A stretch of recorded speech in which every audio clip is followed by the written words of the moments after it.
नमस्कार, स्वागत है आपका। घड़ी में 9 बजने वाले हैं। वक्त हो गया है आपके favourite morning prime time show 9 बज गए का। आपके साथ हूं मैं नेहा बाटन। देश और दुनिया की तमाम बड़ी खबरें लेकर एक बार फिर से हम हाजिर हैं, लेकिन शुरुआत करेंगे खबरों की कुछ झलकियों के साथ। खबरें विस्तार से होंगी और रफ्तार से भी। सबसे पहले बात सिद्धारमैया और डीके शिव कुमार की बातचीत के वायरल वीडियो पर घिरी कांग्रेस की करेंगे। 31 अक्टूबर के कार्यक्रम में बीजेपी के डर से लगाई थी सरदार पटेल की तस्वीर।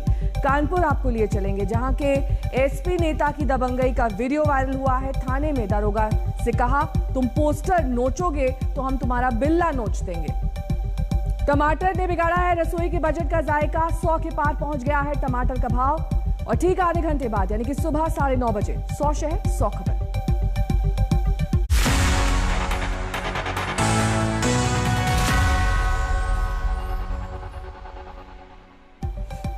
और शुरुआत करेंगे उत्तर प्रदेश के कानपुर की खबर के साथ। कानपुर में समाजवादी पार्टी के पार्षद की दबंगई का एक वीडियो वायरल हो रहा है, जिसमें वो दारोगा को धमकी देते दिखाई दे रहे हैं।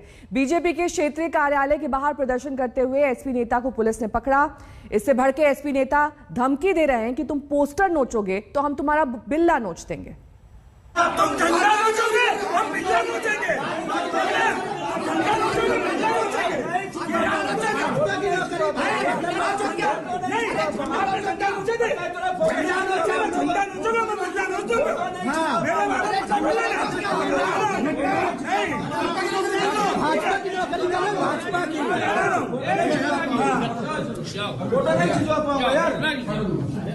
तुम बाहर खड़े हो, आराम से फोटो खिंचवाओ। तुम मेरा झंडा नोचोगे, मैं तुम्हारा बिल्ला नोच दूंगा। कानपुर के बर्रा थाने के दारोगा को ये खुली धमकी है। कानपुर के समाजवादी पार्टी पार्षद और समाजवादी युवजन सभा के जिला अध्यक्ष अर्पित यादव की। एक बार फिर देखिए बर्रा थाने के दारोगा पर एसपी नेता की दबंगई।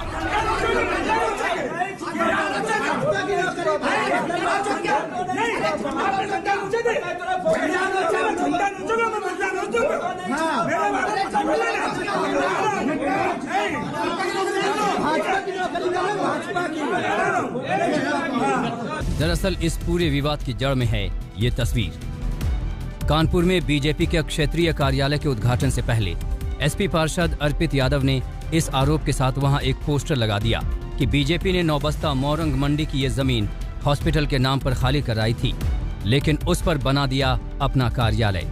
जब एसपी पार्षद ऐसा कर रहे थे तब बर्रा पुलिस ने उन्हें हिरासत में ले लिया।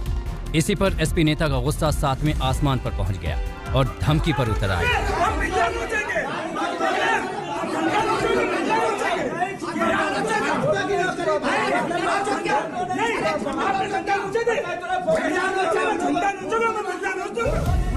अर्पित यादव की धमकी को पुलिस ने सरकारी कार्य में बाधा डालने की कोशिश बताया और उनके खिलाफ कानूनी कार्यवाही की जा रही है। बीजेपी के जिस दफ्तर को लेकर एसपी नेता ने बखेड़ा किया, कल बीजेपी अध्यक्ष जेपी नड्डा ने सीएम योगी आदित्यनाथ की मौजूदगी में उसका उद्घाटन किया। रंजय सिंह, कानपुर, आज तक।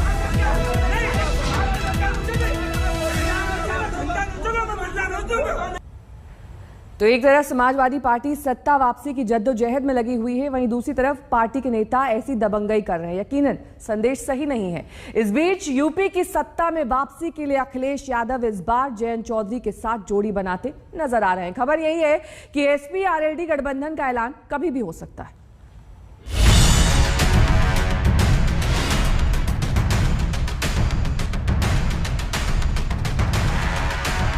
ये उत्तर प्रदेश में चुनाव का नया समीकरण है। ये उत्तर प्रदेश में सियासत की नई बिसात है जो विरोधियों की टेंशन बढ़ा सकती है। समाजवादी पार्टी के सुप्रीमो अखिलेश यादव और आरएलडी अध्यक्ष जयंत चौधरी के बीच मुलाकात हुई। लंबी बातचीत के बाद दोनों नेताओं ने तस्वीरों के साथ यूपी में नए चुनावी समीकरण के संकेत दे दिए। जयंत चौधरी ने तस्वीर ट्वीट करने के साथ लिखा, बढ़ते कदम। वहीं अखिलेश यादव ने तस्वीर ट्वीट करते हुए लिखा, बदलाव की ओर। साफ संकेत है कि सीटों के बंटवारे को लेकर दोनों दलों में जो माथापच्ची चल रही थी उस पर सहमति बन गई है। सूत्रों की माने तो जल्द ही समाजवादी पार्टी और आरएलडी के गठबंधन का ऐलान हो सकता है। सूत्रों की माने तो समाजवादी पार्टी 30 से 32 सीटें देने को तैयार थी, जबकि जयंत चौधरी 50 सीटें मांग रहे थे, लेकिन सहमति 3 दर्जन सीटों के आसपास बनती दिख रही है। 3 कृषि कानून वापसी के ऐलान के बाद बीजेपी जहां पश्चिमी यूपी के लिए इसे मास्टर स्ट्रोक मान रही है, वहीं आरएलडी का समाजवादी पार्टी से गठबंधन पश्चिमी यूपी के समीकरण बिगाड़ सकता है। पश्चिमी यूपी वही इलाका है जहां से किसान 3 कृषि कानून को लेकर गाजीपुर में डटे। यहाँ किसानों की कई महापंचायतें हुई। इसके बाद मोदी के 3 कृषि कानून वापस लेने का सबसे ज्यादा असर पश्चिमी यूपी पर ही पड़ने वाला था। हालांकि एसपी और आरएलडी के बीच सीटों की संख्या के अलावा कुछ बड़ी सीटों को लेकर भी खींचतान थी। उस पर क्या फैसला होगा, इसका भी जल्द ऐलान हो सकता है। सहारनपुर, बागपत, मथुरा, बुलंदशहर, मुजफ्फरनगर, मेरठ, मुरादाबाद की कई सीटों पर दोनों पार्टियां दावा कर रही थीं, जिस पर आज लंबी बातचीत के बाद सहमति बनती नजर आ रही है। जाटलैंड कहे जाने वाले पश्चिम यूपी में आरएलडी का प्रभाव है। पिछले पंचायत चुनाव में समाजवादी पार्टी और आरएलडी को यहां खासी जीत मिली थी। आरएलडी के प्रभाव से इस इलाके में जाट मुस्लिम 2 बड़े वोट बैंक हैं। 2013 से पहले जाट राष्ट्रीय लोकदल के साथ था, लेकिन 2013 के मुजफ्फरनगर दंगों के बाद जाट मुस्लिम में आपस में बिखराव आया था। इसका सीधा फायदा बीजेपी को मिला।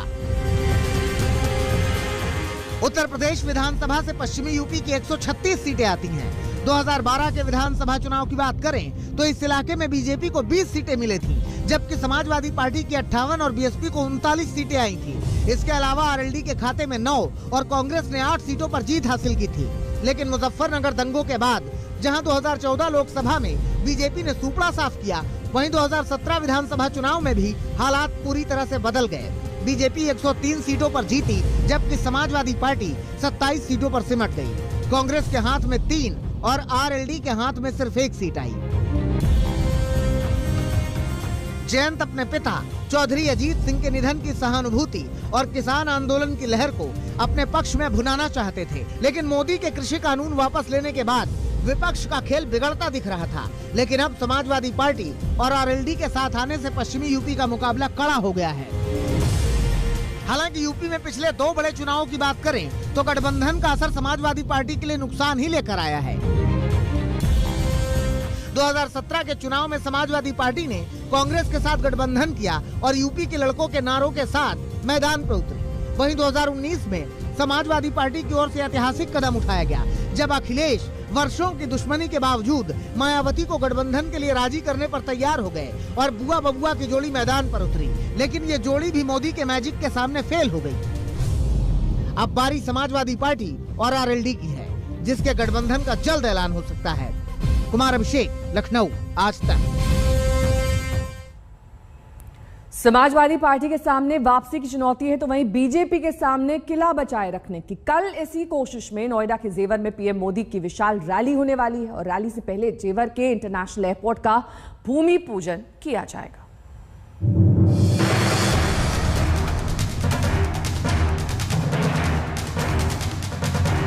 ये तैयारी है उस सियासी श्रृंगार की जिसके जरिए यूपी की योगी सरकार और केंद्र की मोदी सरकार अपनी चुनावी सूरत को चमकाना और दमकाना चाहती है।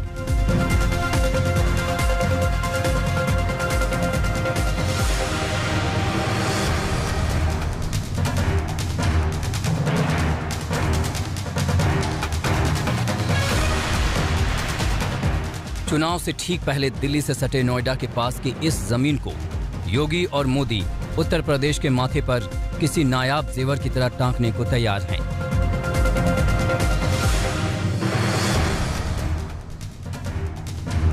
जी हां, ये है यूपी का नया इंटरनेशनल एयरपोर्ट, जिसका शिलान्यास कल यानी 25 नवंबर को पीएम मोदी के हाथों होना है। कल यानी मंगलवार को इसकी तैयारी देखने के लिए खुद मुख्यमंत्री योगी आदित्यनाथ पहुंचे। पूरा एयरपोर्ट नोएडा इंटरनेशनल एयरपोर्ट के निर्माण के साथ इसमें लगभग 34 से लेकर 35 हजार करोड़ रुपए का निवेश अकेले इस एयरपोर्ट पर होगा और 1 लाख से अधिक लोगों को नौकरी और रोजगार यहाँ पर उपलब्ध होंगे। इसके साथ ढेर सारी अन्य संभावनाएं यहाँ पर बनेंगी। जेवर एयरपोर्ट से उड़ान शुरू होने में अभी 2024 तक का इंतजार है, लेकिन इसकी हवाई पट्टी से योगी और मोदी 2022 में ही यूपी का सियासी आकाश छू लेना चाहते हैं। तैयारी भी पूरी है। कार्यक्रम कितना विशाल होगा ये टेंट उसकी गवाही दे रहा है। पूर्वांचल एक्सप्रेसवे के उद्घाटन के बाद अब एक और मेगा इवेंट के लिए प्रधानमंत्री नरेंद्र मोदी तैयार है। 25 नवंबर को होने वाले इस मेगा इवेंट की भव्य तैयारियों की तस्वीरें हम आप तक पहुंचा देते हैं। मेरे ठीक पीछे आप वो मंच देख सकते हैं जहां पर प्रधानमंत्री नरेंद्र मोदी मौजूद रहेंगे। शिला पट्टी का उद्घाटन किया जाएगा और उसके साथ ही प्रक्रिया शुरू हो जाएगी जेवर एयरपोर्ट को बनाने की, यानी कि 2024 तक इसका निर्माण पूरा किया जाना है। इधर हम आपको दिखा देते हैं कितनी बड़ी संख्या में यहाँ पर कुर्सियां लगाई गई हैं। इस वक्त भी तैयारियां चल रही हैं और 25 नवंबर को जब प्रधानमंत्री यहाँ मौजूद रहेंगे उसके लिए अभी से तमाम तैयारियों का जायजा लेने स्वयं मुख्यमंत्री योगी आदित्यनाथ भी पहुंचे हैं। बीजेपी का दावा है कि कल जेवर में होने वाली ये रैली पश्चिमी यूपी की अब तक की सबसे बड़ी रैली होगी। शिलान्यास के मौके पर करीब 3 लाख लोग यहाँ पहुंचेंगे और एयरपोर्ट के जरिए योगी मोदी से यूपी की डबल इंजन वाली विकास गाथा सुनेंगे। 12.5 लाख स्क्वायर फीट का करीबी कवर्ड पंडाल है। अच्छा। जिसमें पीएम का लॉन्च अलग है, सीएम का लॉन्च है, एग्जीबिशन गैलरी है पीछे और हेलीपैड बनने हैं सबके अलग अलग। और इस तरह से और करीब 3 लाख पब्लिक की बैठने की कैपेसिटी का बाहर ओपन एरिया है। जेवर एयरपोर्ट यूपी का 5वां इंटरनेशनल एयरपोर्ट होगा। इसे करीब 5000 हेक्टेयर में बनाया जाना है। पहले चरण में 1339 हेक्टेयर जमीन का अधिग्रहण किया गया है। एयरपोर्ट में 6 रनवे होंगे। इसकी लागत 29,500 करोड़ आएगी, जबकि यहाँ से सालाना करीब 1.25 करोड़ यात्रियों की आवाजाही होगी। 25 नवंबर को होने वाले शिलान्यास के बाद पहले दौर के निर्माण में 36 महीने लगेंगे। जेवर एयरपोर्ट योगी मोदी सरकार का ड्रीम प्रोजेक्ट है। सबसे पहले 2001 में इसका प्रस्ताव तत्कालीन सीएम राजनाथ सिंह ने रखा था, लेकिन इसके बाद ये प्रोजेक्ट अड़चनों से आगे बढ़ नहीं पाया। अब पीएम मोदी के हाथों इसके भूमि पूजन के साथ बीजेपी का यही संदेश होगा कि पश्चिमी यूपी के विकास को जल्द पंख लगने वाले हैं। नेहा बाथम के साथ अभिषेक आनंद, जेवर, गौतम बुद्ध नगर, आज तक। और अब बात कर्नाटक के पूर्व सीएम सिद्धारमैया और डीके शिव कुमार के एक वायरल वीडियो की करेंगे, जिससे कांग्रेस पूरी तरह से घिर गई है। इस वीडियो के मुताबिक बीजेपी के डर से कांग्रेस 31 अक्टूबर के अपने कार्यक्रम में सरदार पटेल की तस्वीर लगाने को बाध्य हुई। 31 अक्टूबर को ही इंदिरा गांधी की पुण्यतिथि के साथ सरदार पटेल की जयंती होती है, लेकिन कांग्रेस ने पहले सिर्फ इंदिरा गांधी की तस्वीर लगाई थी।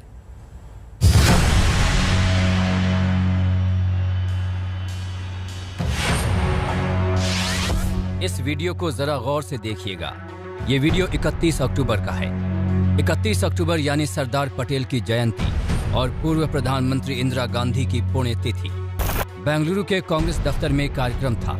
पार्टी के नेता मंच पर नजर आ रहे हैं और पीछे लगी है इंदिरा गांधी की तस्वीर। अब चंद सेकंड बाद की तस्वीर देखिए। इंदिरा गांधी के फोटो को थोड़ा किनारे किया जा रहा है और साथ में लगाई जा रही है लौह पुरुष सरदार पटेल की तस्वीर। सरदार पटेल की तस्वीर पहले क्यों नहीं लगी थी और बाद में कैसे आई, ये जानने के लिए इस वायरल वीडियो का शुरुआती हिस्सा दिखाते हैं, जहां कर्नाटक के पूर्व सीएम सिद्धारमैया और कर्नाटक कांग्रेस के अध्यक्ष डीके शिव कुमार के बीच कानाफूसी हो रही है। वीडियो में सिद्धारमैया डीके शिव कुमार से पूछते नजर आ रहे हैं, आज वल्लभ भाई पटेल की जयंती है ना?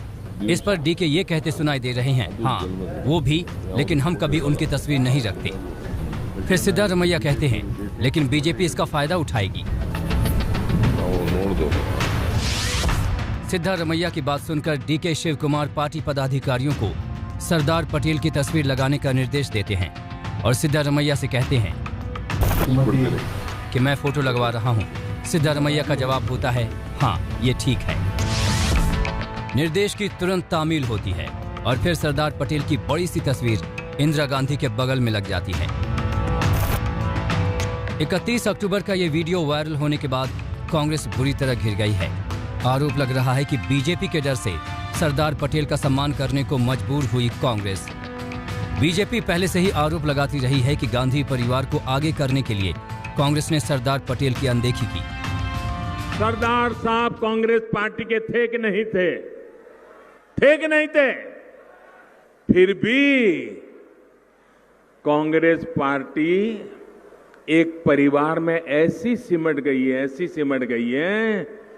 कल सरदार साहब जैसे महापुरुष का जन्म जयंती थी, लेकिन इस परिवार ने उन्हीं के कांग्रेस के नेता रहे हुए देश के महापुरुष सरदार साहब को स्मरण करने में भी इनके पेट में चूहे दौड़ने लगे। जाहिर है बेंगलुरु की तस्वीर वायरल होने के बाद कांग्रेस के लिए मुसीबतों का नया सिलसिला शुरू होगा। मणिशंकर अय्यर के बयानों, सलमान खुर्शीद और मनीष तिवारी की किताब से पार्टी पहले ही बैकफुट पर है। बेंगलुरु से नागार्जुन के साथ आज तक ब्यूरो। और अब बात हिमाचल प्रदेश के सोलन में हुए बिल्डिंग हादसे की करेंगे। कल सोलन में एक 4 मंजिला इमारत अचानक भरभरा कर गिर गई। हादसे में एक शख्स की जान चली गई। करीब 2 महीने पहले हिमाचल प्रदेश की राजधानी शिमला में भी ऐसा ही हादसा हुआ था।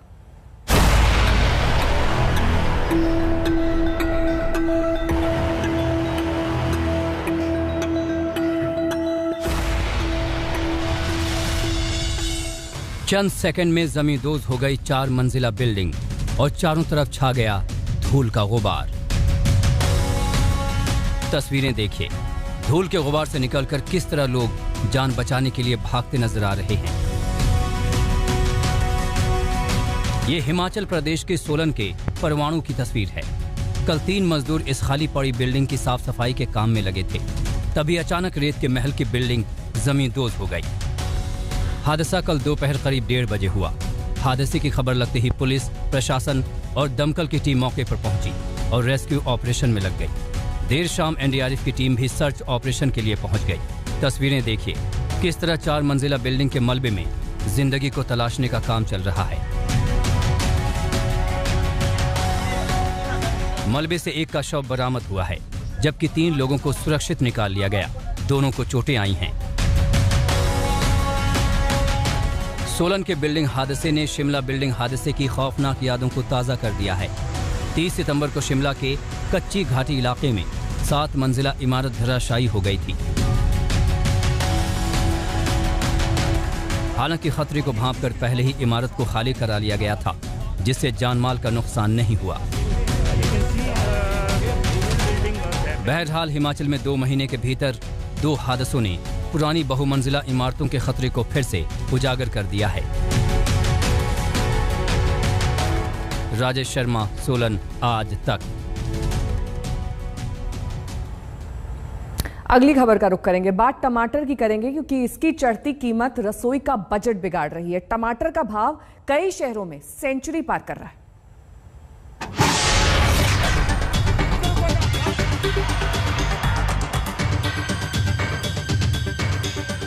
ऐसा क्यों होता है कि जिस देश में एक वक्त किसान अपने ही टमाटर के बदले अठन्नी मिलने पर उसे फेंकने के लिए मजबूर हो,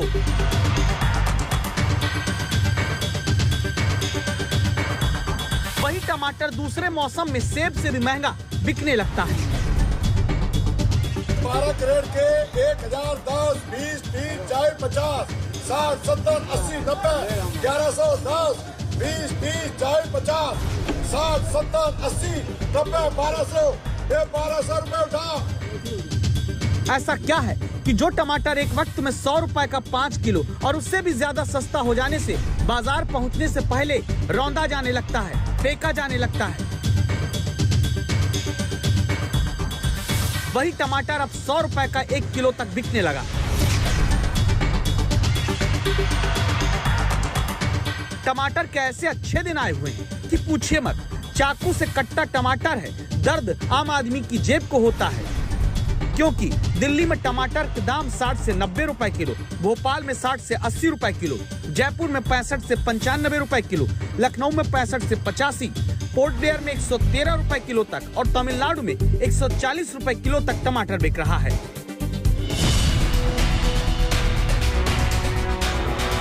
जी रहा है, बस क्या सही कर गए। घर का खर्चा चल रहा है, पता नहीं कैसे चला रहे हैं, तो हम ही जानते हैं। जीवन चलाए रहे, यही एक बहुत बड़ा इशू है। 1 किलो लेता था वो पाव आधी किलो का गया है, 10 किलो लेता था वो और कम का गया है। यानी इंसान अपना गुजारा बसर बड़ी मुश्किल से कर रहा है। इनकम भी घट गई और महंगाई भी बढ़ गई, तो हम लोग कहाँ जाएंगे? हम सरवाइव नहीं कर पाएंगे।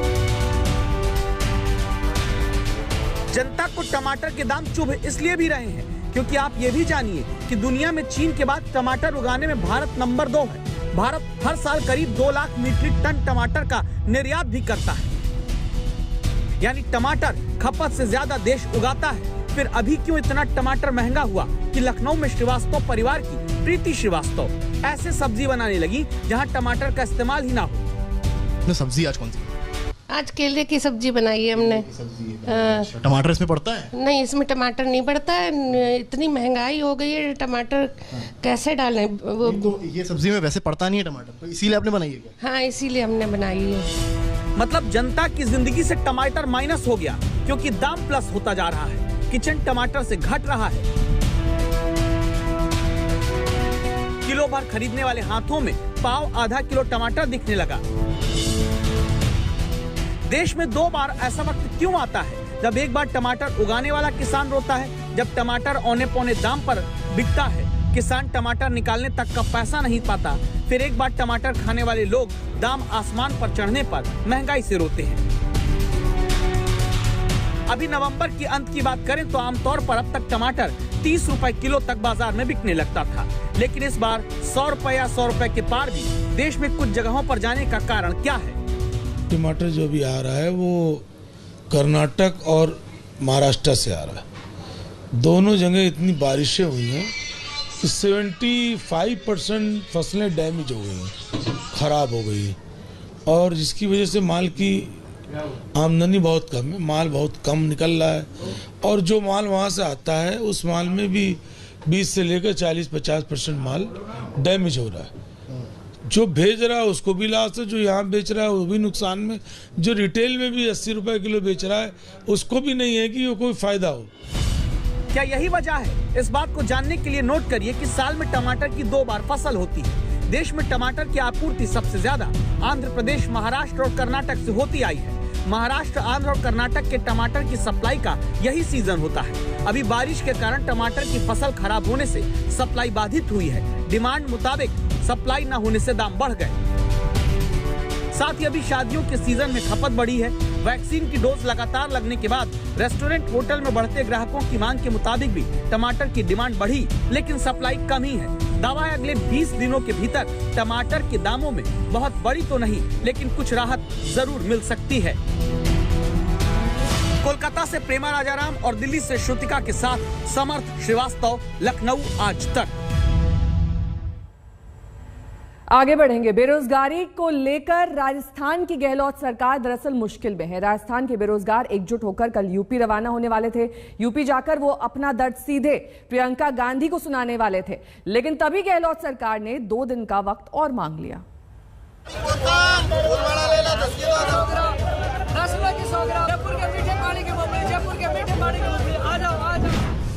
कोई जूता पॉलिश करता दिखा,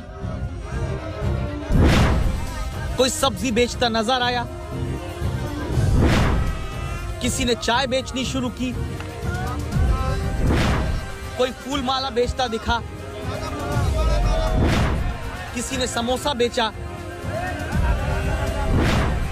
किसी ने मूंगफली। राजस्थान में 130 दिनों से ज्यादा तक जब बेरोजगारों को नौकरी देने का समझौता करके भी सरकार के कान पर जू नहीं रेंगी, पिछले हफ्ते जयपुर में धरना देते बेरोजगारों ने अपनी बेरोजगारी की मंडी लगा दी। दे दी चुनौती सरकार को। आज तक संवाददाता शरद कुमार ने कहानी आपको दिखाई। बिकते हैं बेरोजगार, खरीदोगे क्या? शहीद स्मारक पर, जहां पर शहीदों के जगह पर आकर लोगों का सीना गर्व से तन जाता है, वहां पर बेरोजगार बाजार में बैठे हैं और इस तरह से हाट लगाए बैठे हैं। देखा जा सकता है किस तरह से यहाँ पर सब्जी मंडी, फूल मंडी, फल मंडी, खिलौना से लेकर हर चीज का बाजार लगा हुआ है। राजस्थान में बेरोजगारों ने ये सांकेतिक बाजार इसीलिए लगाया क्योंकि सरकार ने लिखित में नौकरी देने का वादा किया और वादे से मुकर गए। तो गहलोत सरकार ने आज से 3 साल पहले 31,000 पदों पर भर्ती निकाली थी, लेकिन आज 3 साल हो गए हैं इस भर्ती को और वही पद 31,000 है और अभ्यर्थियों की संख्या 27 लाख है। तो 27 लाख अभ्यर्थियों की संख्या और पद 31,000। 3 साल में साला दर्पण पर 90,000 से अधिक पद रिक्त पड़े हुए हैं। अब आपको हैरानी इस बात की होगी कि जिस प्रदेश में परीक्षा कोई भी पारदर्शी तरीके से सरकार नहीं करा पा रही, जहां 1 लाख पद खाली होकर भी रोजगार देकर भरे नहीं जा रहे, उन छात्रों को महीनों सड़क पर प्रदर्शन करा के सरकार तब जागती है जब यूपी के चुनाव में राजस्थान के बेरोजगार कांग्रेस की पोल खोलने जाने की तैयारी कर लेते हैं। सरकार हमारी मांगे नहीं मानती तो 24 तारीख को प्रियंका गांधी जी की रैली उत्तर प्रदेश में वहाँ कूच करेंगे, हजारों की संख्या में कूच करेंगे, आर पार की लड़ाई लड़ेंगे। 24 नवंबर को जब यही बेरोजगार उत्तर प्रदेश जाकर सीधे कांग्रेस की रैलियों में राजस्थान की कांग्रेस सरकार की रोजगार के मुद्दे पर नाकामी गिनाते, तो कांग्रेस किस मुंह से उत्तर प्रदेश में बेरोजगारी का मुद्दा उठाती? अपने पर आई तो राजस्थान में सरकार सक्रिय हो गई। मुख्यमंत्री गहलोत के सलाहकार दानिश अबरार बेरोजगारों को जाकर फिर से भरोसा देने लगे। बेरोजगार महासंघ के लोगों ने सिर्फ 2 दिन का वक्त दिया, वरना वो यूपी जाकर राजस्थान की कांग्रेस सरकार का हाल बताएंगे। कल हम 10 बजे निकलेंगे उत्तर प्रदेश में। हमारी बात की कि आप आ गए, धन्यवाद, आप सलाहकार हो, सीएम साहब तक बात पहुँचा, इसलिए आप तक बात पहुँचा रहे हैं। मैंने तो कफन मांग लिया, मेरे को उत्तर प्रदेश से मेरी लाश है, हम तो मर के आएंगे वहाँ से, अब पीछे नहीं हटेंगे हम। जो 5 महीने से प्रदर्शन कर रहे हैं, इनसे पिछले दिनों में एक बार न सरकार ने मिलने के लिए बुलाया, न कोई मिलने आया। अपनी चुनावी राजनीति की चिंता में राजस्थान में सरकार तुरंत अब दौड़ पड़ी। क्या समाधान भी निकलेगा? शरद कुमार, जयपुर आज तक। अब बात कोलंबिया की करेंगे, जहां पर एक ड्रग्स के अड्डे पर छापेमारी की गई। सेना ने कल बिल्कुल सर्जिकल स्ट्राइक वाले अंदाज में ड्रग्स के ठिकानों पर छापा मारा और 30 करोड़ की कोकीन बरामद करने के बाद नशे के अड्डे को बम से उड़ा दिया। ये किसी जंग के मैदान की तस्वीर नहीं है, न ही किसी आतंकवादी को पकड़ने का मिशन है। कोलंबिया की यह तस्वीर ड्रग्स माफिया के खिलाफ सेना के बड़े ऑपरेशन की है। तस्वीरें देखिए। सेना को खबर लगी थी कि इक्वाडोर की सीमा से सटे नारिनो प्रांत के जंगल में ड्रग्स की एक बड़ी फैक्ट्री काम कर रही है। सूचना मिलते ही सेना के जवान ड्रग्स के ठिकाने पर दबिश डालने रवाना हो गए। नशे के ठिकाने पर पहुंचते ही कोलंबियाई सेना के जवान रस्सियों के सहारे हेलीकॉप्टर से उतरे। डर था कहीं ड्रग्स माफिया हमला न बोल दे, लिहाजा ड्रग्स के ठिकाने पर फूंक फूंक कर कदम रखते नजर आए कोलंबियाई सैनिक। सेना के जवान जब ड्रग्स फैक्ट्री में पहुंचे तो उनकी आंखें फटी की फटी रह गईं।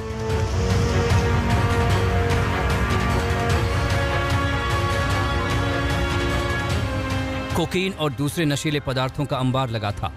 कोलंबियाई सरकार के मुताबिक ऑपरेशन में करीब 30 करोड़ डॉलर की कोकीन बरामद की गई। ड्रग्स को बरामद कर जवानों ने नशीले पदार्थ के अड्डे को धमाके से उड़ा दिया।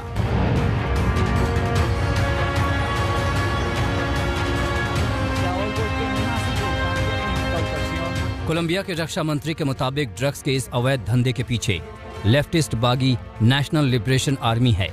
ड्रग्स के ठिकानों पर लगातार छापेमारी के मुताबिक कोलंबिया कोकीन का बड़ा उत्पादक बना हुआ है। 2020 में कोलंबिया की सेना और पुलिस ने रिकॉर्ड 505 टन कोकीन बरामद किया था। आज तक ब्यूरो।